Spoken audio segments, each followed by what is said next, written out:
കാക്കയുടെ കൗശലം.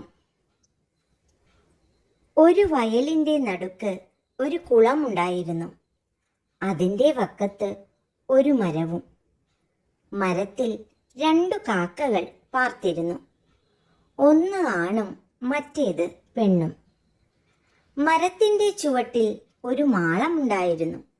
അതിൽ ഒരു സർപ്പം പാർത്തിരുന്നു. പെൺകാക്ക മുട്ടയിടും. സർപ്പം മുട്ടകളെല്ലാം തിന്നുകളയും. അതുകൊണ്ട് മുട്ടകളൊന്നും തന്നെ വിരിഞ്ഞില്ല. ഒരു ദിവസം ഒരു കൃഷിക്കാരൻ കുളത്തിൽ കുളിക്കുവാൻ വന്നു.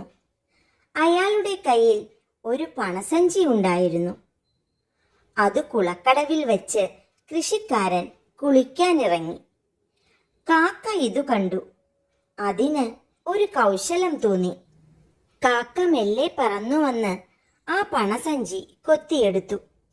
പിന്നെ അത് കൊണ്ടുപോയി പാമ്പിൻ്റെ മാളത്തിലിട്ടു. കൃഷിക്കാരൻ ഓടിയെത്തി ഒരു മുട്ടൻ വടിയെടുത്ത് മാളത്തിൽ കുത്തി. സർപ്പം പുറത്തു വന്നു. പത്തി വിടർത്തി ചീറിയെടുത്തു. കൃഷിക്കാരൻ അതിനെ തല്ലിക്കൊന്നു. സഞ്ചി എടുത്തുകൊണ്ടുപോയി. കാക്കകൾ കാ കാ എന്ന് ശബ്ദിച്ചു. വിജയം കൊണ്ടാടാൻ മറ്റുള്ള കാക്കകളും വന്നു ചേർന്നു.